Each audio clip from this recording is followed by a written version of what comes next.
visible en muchos.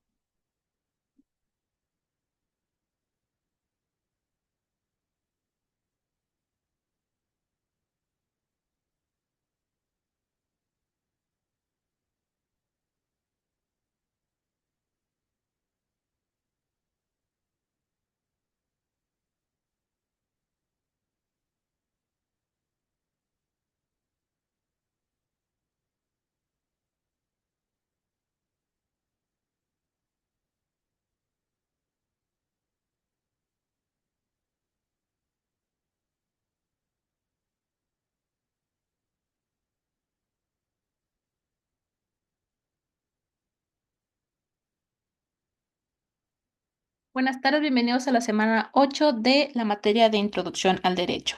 Nuestro tema del día de hoy se trata de la aplicación del derecho. A este punto ustedes deben de tener dominado lo que es las fuentes, los conceptos y todo lo relativo al derecho, ¿ok?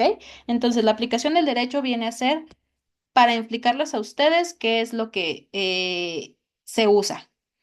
La aplicación del derecho se va a referir a un proceso mediante el cual las normas jurídicas creadas por el legislador van a ser interpretadas y aplicadas en casos concretos. Va a implicar la ejecución y la implementación de la ley, ¿ok? ¿Tienen alguna duda de este tema o de temas anteriores? Permítanme tantito. Estaba teniendo ahorita un poquito de fallas técnicas, pero ya, ya estamos bien.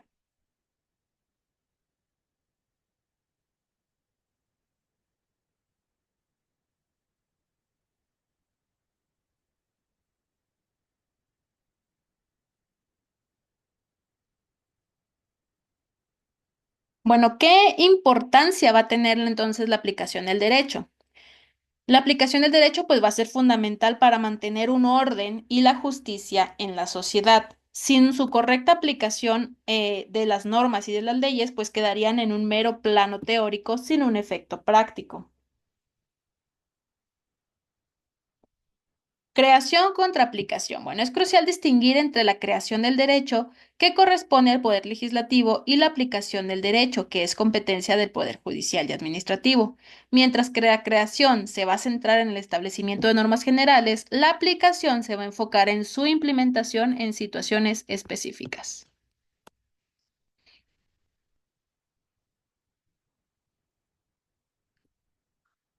Ay, no le había pasado en la diapositiva. Una disculpa. Bueno, aquí vamos a ver.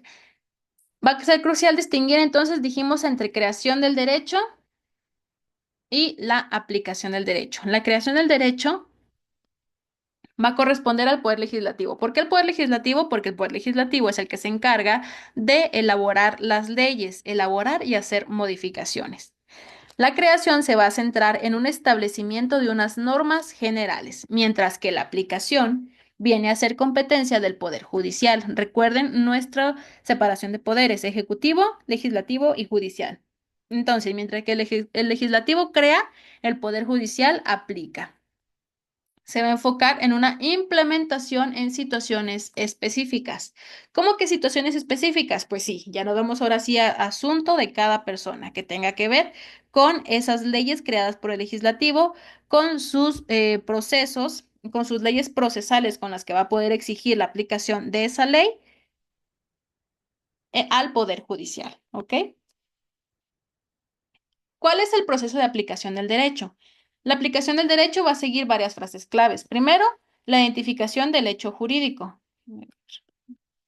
La identificación del hecho jurídico. Después, la selección de la norma que aplica en ese hecho jurídico. Y después, la interpretación de la norma. Por último, la subsunción del hecho bajo la norma, que quiere decir el encuadre del supuesto. Primero, identificación del hecho jurídico. Va a consistir en determinar los hechos relevantes del caso concreto que necesitan ser evaluados jurídicamente. Esto puede involucrar la recopilación de pruebas y testimonios. Imaginemos, por ejemplo, una mamá con 3 hijos, un papá ausente, tanto afectiva como económicamente. Ese es nuestro hecho jurídico. Y la mamá está solicitando pensión alimenticia más convivencias obligatorias y todo lo inherente a un buen desarrollo de sus hijos. ¿A quién se lo está solicitando? al Poder Judicial. Está determinando los hechos relevantes del caso concreto que van a necesitar ser evaluados jurídicamente. Aparte, ofreció pruebas y tiene sus testimonios. ¿Ok? Ahí está. ¿Qué norma va a aplicar? Vamos a nuestro siguiente paso. Selección de la norma aplicable. Ya tenemos identificados los hechos. Pensión alimenticia retroactiva, guardia y custodia, convivencia, todo eso. Se debe seleccionar la norma jurídica que va a corresponder a aplicar. Esto requiere un conocimiento profundo de las leyes y reglamentos vigentes. ¿Dónde aplica nuestro supuesto? Está dentro de, bueno, en Nuevo León creo que todavía es el Código Civil. En Coahuila tenemos el Código para la Familia. Ahí está. Donde aparezca lo inherente a la familia, ahí en ese ley, en ese compendio va a estar. ¿Qué aparece en la ley? Aparece que los menores tienen derecho a una pensión, que también tienen que convivir con sus padres, que la guardia y custodia se le va a dar pues a quien tenga mejor capacidad para tenerla y una provisional para quien esté conociendo, tenga los niños ahorita, pues perdón, me distraje. Ahí viene nuestra norma, en la ley para la familia, el Código Procesal Familiar, en el Código Civil y en el Código de Procedimientos Civiles. Ahora vamos a nuestro siguiente paso, interpretación y subsunción. La interpretación de la norma va a implicar desentrañar su significado y alcance. ¿Qué nos dice la norma? Los menores tienen derecho a una pensión alimenticia. ¿Son menores estos niños? Sí. ¿El papá tiene que no ha pagado pensión? Sí. La subsunción es el proceso de encajar los hechos específicos dentro del supuesto previsto por la norma. ¿Encaja nuestro ejemplo en un supuesto de la ley? Sí, este proceso es esencial para llegar a una conclusión jurídica adecuada. Otro ejemplo, identificación del hecho jurídico. Dos personas se quieren divorciar. Esos son los hechos. Independientemente por lo que se quieran divorciar, se quieren divorciar. ¿Por qué? Porque en Coahuila manejamos lo que es el divorcio incausado. No necesitamos ninguna de las causales para divorciarnos. Desconozco si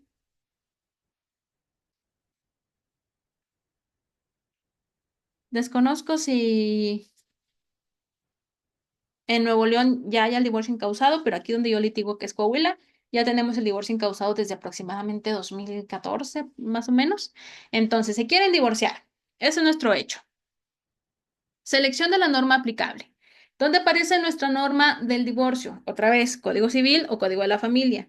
Ahí va a aparecer todo lo inherente al divorcio, disolución del vínculo matrimonial, separación de bienes, aptitud para contraer nuevas nupcias, todo, separación de personas, todo eso. Interpretación y subsunción. ¿Dónde vamos a ver si nuestro hecho encuadra perfectamente con la norma? ¿Encuadra o no encuadra? Sí encuadra, ¿verdad? Porque el divorcio viene dentro de nuestras normas. Aparte es un divorcio incausado, aparte hay voluntad de ambas partes o nada más hay voluntad de una de las partes y es suficiente para que proceda el divorcio. Entonces está encuadrando perfectamente nuestro supuesto con la norma. Ahí se da la interpretación y la subsunción. ¿Qué métodos de interpretación jurídica tenemos? Encontramos el método gramatical o el literal, el método sistemático, el método teológico y el método histórico. ¿A qué nos referimos cuando hablamos de un método gramatical? Este método se enfoca en el significado literal de las palabras de la norma.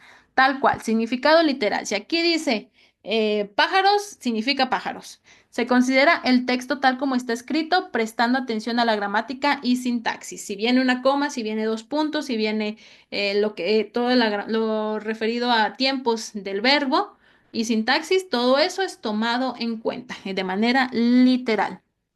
El método sistemático. El método sistemático analiza la norma en el contexto de ordenamiento jurídico en su conjunto. Se busca que haya una coherencia con otras normas y principios generales del derecho. El método teleológico se centra en el propósito o fin de la norma. Pregunta cuál fue la intención del legislador al crear la norma y cuál es el objetivo que se pretende alcanzar. ¿Por qué? Porque a veces tenemos normas muy ambiguas que tenemos que consultar todo lo anterior a la creación de esta norma para ver cuál era el objetivo que tenía el legislador al momento de crear la norma. Porque aunque les parezca increíble, aunque se les pagan miles de pesos, no son capaces de poner tal cual claramente a qué se refiere su norma. Método histórico. Va a examinar el contexto histórico en el que se creó la norma. Va a incluir los debates legislativos y los antecedentes históricos. Este método pues, puede ofrecer una perspectiva sobre la intención original del legislador y la evolución del derecho. ¿Dónde podemos encontrar métodos históricos? Dentro de las jurisprudencias, cuando los magistrados o los del Tribunal Colegiado de Circuito va a fundamentar esa jurisprudencia con un método histórico y el caso real. Principios generales del derecho. Son normas fundamentales que inspiran y guían el orden jurídico. Actúan como criterios para interpretar y aplicar las leyes de una manera justa y coherente. Algunos principios generales incluyen el principio de equidad, de la buena fe, de la justicia, de la igualdad ante la ley y la proporcionalidad. Se aplican en la interpretación de normas ambiguas y en la resolución de casos donde las leyes específicas no ofrecen una solución clara. Ay, aquí no vienen. Por ejemplo, tenemos un principio en materia laboral que se llama principio indubio pro operario.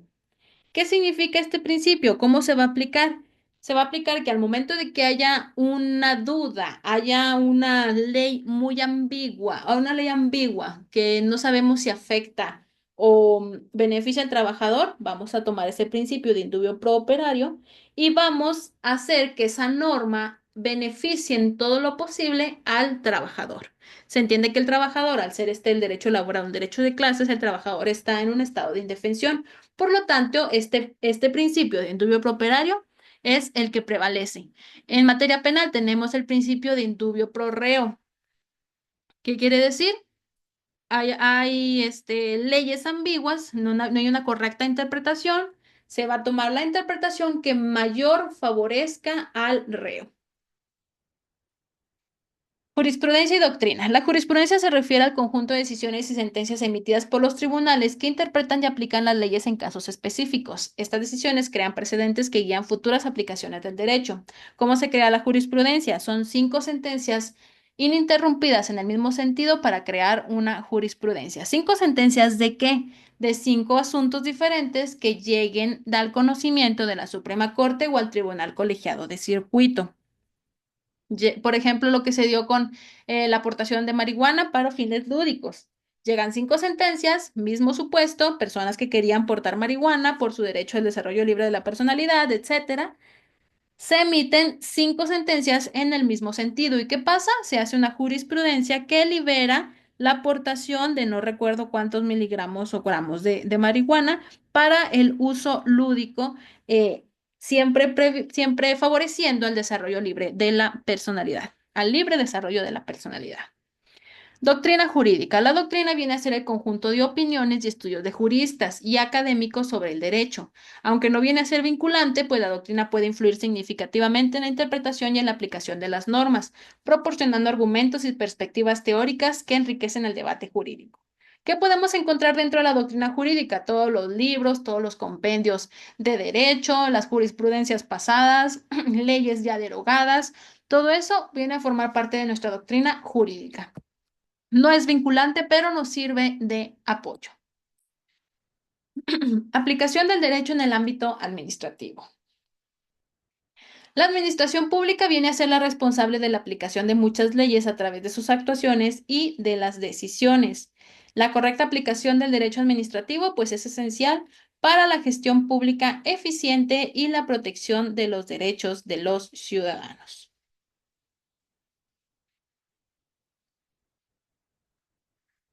Control judicial. Las decisiones administrativas están sujetas a una revisión judicial para asegurar que se ajusten a la ley y respeten los derechos de los ciudadanos. Este control nos va a garantizar una legalidad y va a evitar abusos de poder. Los procedimientos administrativos van a regular cómo se toman y ejecutan las decisiones administrativas. Incluyen reglas sobre notificación, audiencias y recursos administrativos. Todo esto relativo a la materia de administrativo lo van a ver ustedes en su momento de una manera más clara y extensiva. Entonces, ahorita no los quiero revolver con lo que estamos viendo con nuestra introducción al derecho, porque administrativo pues es una materia compleja. Hay personas específicamente que se dedican a la materia administrativa porque pues les gustó, ¿verdad? Pero a mí sinceramente nunca me gustó el derecho administrativo, solo sé que hay mucho dinero ahí para que lo tengan en cuenta. Desafíos en la aplicación del derecho. ¿Qué desafíos podemos encontrar? Estábamos platicando de ambigüedades y lagunas dentro de la ley. Las leyes pues no siempre van a ser claras o completas, lo que puede llevar a diferentes interpretaciones y aplicaciones. Las lagunas legales ocurren cuando no hay normas específicas que regulen una situación concreta, y aquí es cuando entran nuestros principios generales del derecho. Conflictos normativos. Conflictos van a ocurrir cuando dos o más normas aplicables en un caso parecen contradictorias. Aunque ustedes no lo crean, puede haber una que te permite robar y otra que te dice que no robes. Un ejemplo. La resolución de estos conflictos va a requerir una interpretación y a menudo la aplicación de principios generales del derecho. ¿Por qué? Porque si hay dos normas contradictorias, ¿cuáles vamos a aplicar?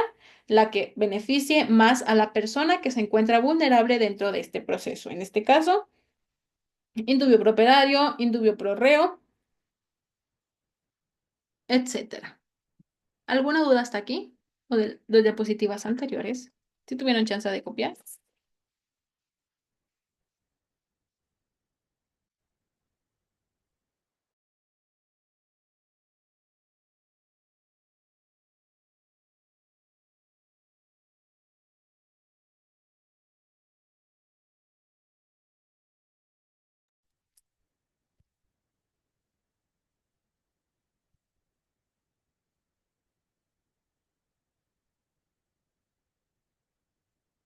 Como conclusión, pues hemos explorado el proceso de aplicación del derecho, los métodos de interpretación jurídica, el rol de la jurisprudencia y la doctrina y los desafíos comunes en la práctica jurídica. La correcta aplicación del derecho pues va a ser fundamental para la justicia y el orden en la sociedad. ¿Tienen alguna duda hasta aquí?